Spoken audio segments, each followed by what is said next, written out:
the unboxing for the PreSonus StudioLive 32S digital mixing board. Okay, 32 channels across. Just recently got it. Comes with a lot of stuff.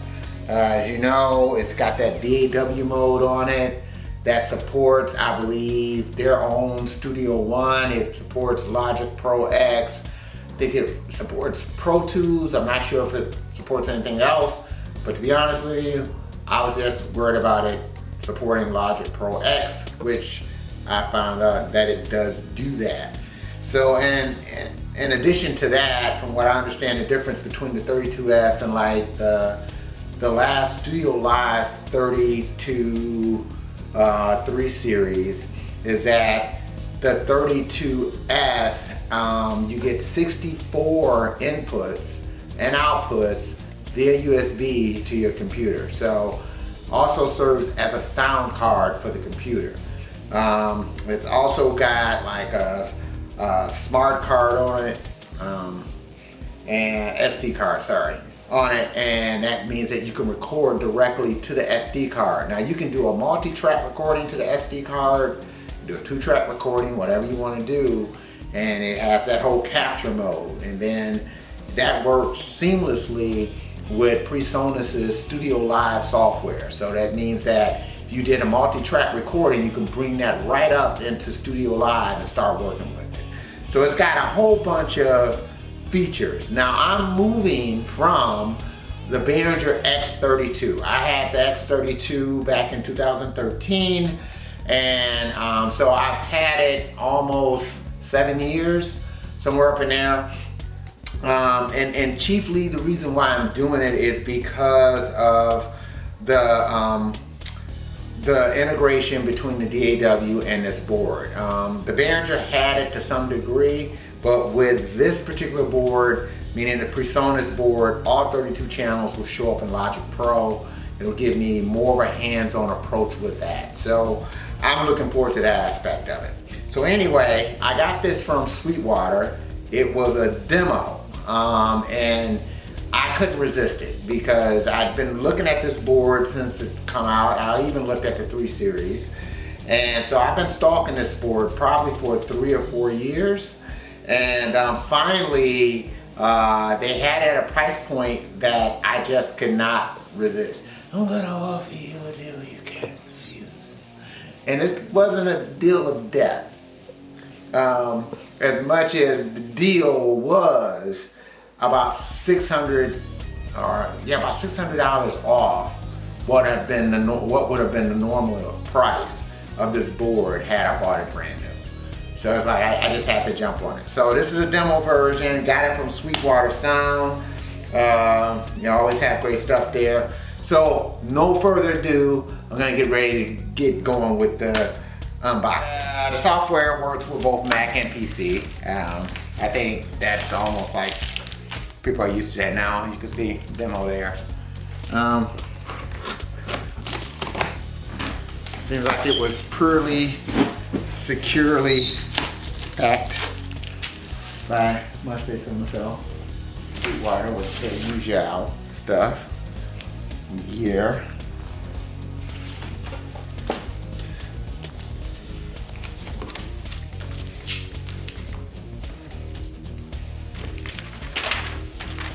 Okay, slide that over here. We have opened it up. See that? It's a nice little board there. What do we have in here? That's the question. Okay, so you can see the board here. And PreSonus box. Got a manual here. USB cable, Ethernet cable. That's the other thing, is that you can control this, the D.I.Y mode, which is the DAW mode, which allows you to control your software. It requires you to take this Ethernet cable and hook it up to the board, and if you have an Ethernet slot available on your PC, at least from what I've seen about this, or on your Apple then you will hook this up into the Apple. So you would have two connections going, Ethernet and USB, in order to do the control. And then after that, there's also control that you can do via an iPad. So you could be in a vocal booth, you can control the board from there. So pretty cool little features that it has on it. So, and I'm interested to see that if you're in DAW mode, you can control this and your DAW theoretically from the iPad. I'm saying this, I don't know if that's true or not. We'll find out. All right, so got that. It's manual and stuff. Sweetwater's got the candy. They always do that. Something that sets them apart. And here is the cable to plug it up, power cable. Got that there. So, and I think that's it. That's all that's in the box other than the board. So, gotta get the board out and we'll get ready to get set up. Got the StudioLive all set up and raring to go. Seems pretty simple to kind of get around on. You know, over here is all your fat channel stuff. So if I come over here, like I'm on 31 right now, if I select that, channel 31 is pretty flat right now as far as the EQ though, because it starts off on EQ. And pretty much you kind of go through and like, you got your equalizer stuff there. So that brings that up to the fat channel. You can see it there. A gate on it. So we got a gate here. No threshold right now, so I touch this. I think that's the way it's supposed to run. And then I bring up my threshold, right? It's like 0 dB now. So I'm curious to see. And you know, it barely wants to do anything. So, but that's the yeah, we'll just start working.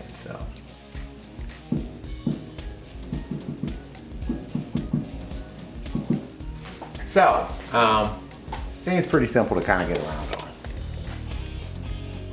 say the least. So anyway, I haven't hooked it up to the computer yet. I'm trying to see what's the order of operations here, meaning that is this thing supposed to be on before I turn on my computer, or how it's supposed to kind of work. So anyway, once I kind of get up and going with the computer, we'll come back and we'll talk again. But right now, the footprint on this thing is about the same as the Behringer X32. I think the Behringer X32 is a little bit higher. It has like little feet underneath it, which in some ways could be better, I guess, depending on, you know, what you're using it for. I kind of like this better because I don't have to worry about stuff getting underneath it. Whereas I had that issue with the Behringer. It's like things will just roll underneath it and you're looking for stuff. And especially something like this, like the little headphone jack. So that kind of stuff. Did you talk about the touch screen? But harder than yeah. Everything up here is touch screen. All right, so we got the StudioLive all set up and raring to go. Seems pretty simple to kind of get around on. You know, over here is all your fat channel stuff. So if I come over here, like I'm on 31 right now, if I select that, channel 31 is pretty flat right now as far as the EQ though, because it starts off on EQ. And pretty much you kind of go through and like, you got your equalizer stuff there. So that brings that up to the fat channel. You can see it there. A gate on it. So we got a gate here. No threshold right now, so I touch this. I think that's the way it's supposed to run. And then I bring up my threshold, right? It's like 0 dB now. So I'm curious to see. And you know, it barely wants to do anything. So, but that's the yeah, we'll just start working.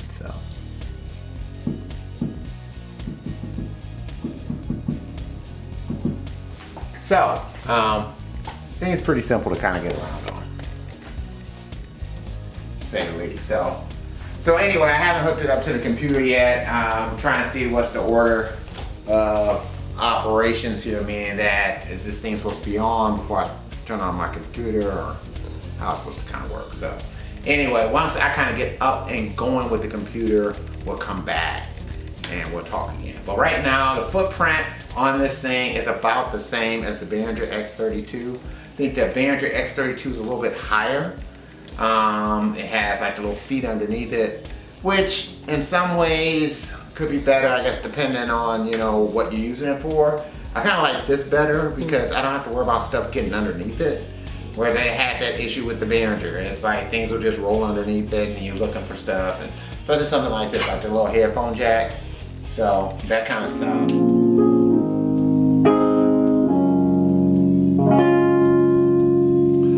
So I feel like I'm Mr. Rogers with that little intro there. So got set up with StudioLive here. Got things going with Logic Pro. So I can use it a couple of different ways. So right now, the way I got it kind of set up is I'm not using D.I.Y mode. However, I can do that. And it was pretty simple setup.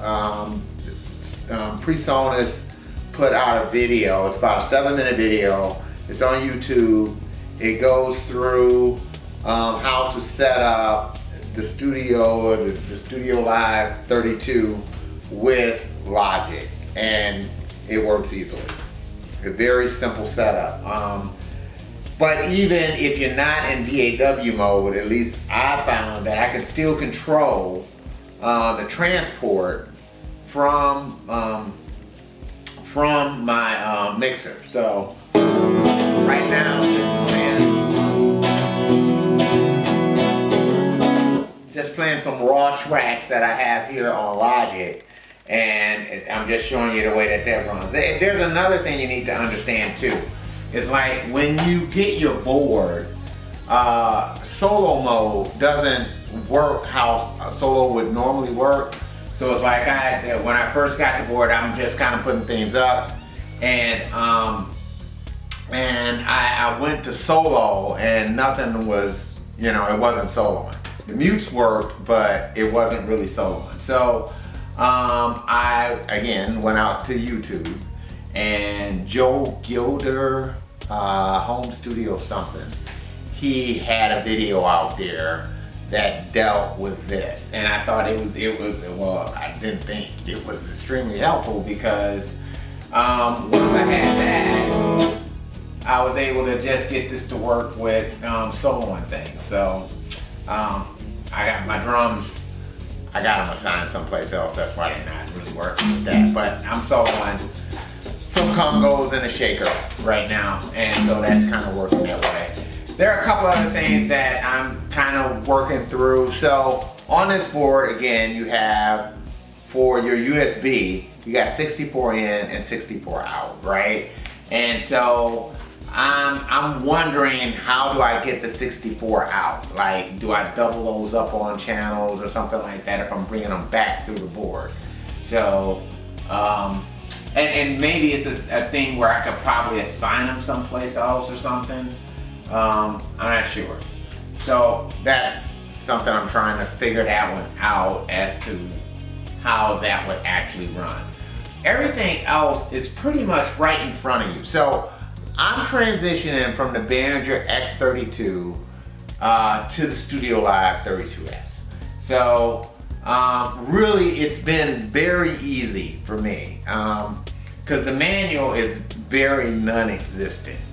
Other than telling you to go to PreSonus.com and download shit, it doesn't tell you anything else. That's it. That's pretty much what it tells you to do. Okay. But, you know, nowadays, I don't think manuals are such a big deal. And plus, it's like there's a PDF that's huge and got all types of shit in it that you might not even want to go through. But anyway, it is really very well laid out. Everything's right in front of you, and you kind of stop, you look at it, you kind of get around really quickly with it. It's got like a nice home button that will take you to generally everything that you need to get to on the board. The digital routing is pretty much, it reminds me a lot of what I did with the X32. A little bit different, but pretty much the same. I haven't really tried anything with the EQs yet. Haven't tried anything with the compressors, and I haven't really done any type of serious mixing. My thing was just to try to get it functionally to work kind of the way that I was used to working with the X32. And again, I'm not quite sure, like with D.I.Y mode, how often I'm gonna use it. But it is very impressive how quickly it worked with Logic. So I just hit D.I.Y mode, and you have this UC-net on there. It kind of works in tandem, so meaning that your USB appears like it's carrying the audio, and your Ethernet cable is carrying the MIDI. That's what I think is going on. And so that's pretty seamless. The other thing I used to do on my Behringer X32, when I was coming out of the computer into my board, I would dump my mix to a USB, one of the USB sticks, right? I would just put it there. This board has an SD card on it, so I'm just curious to see if I can just dump a mix onto the SD card or use their capture software and don't even go there, but just go to the capture software and drop a 2-track mix. I don't know if I can do that yet. Again, I've just pulled the board out the box. Haven't really looked that much with it. It's got a lot more functionality than I can even think of right now. But so far so good. I got a couple other things I need to do. I need to figure out how to set up a headphone mix, do that, and how to kind of cut vocals after that. So anyway, we'll be coming back as we get more stuff to kind of update you on what we do in StudioLive. So far, I love it. Nice board, works well.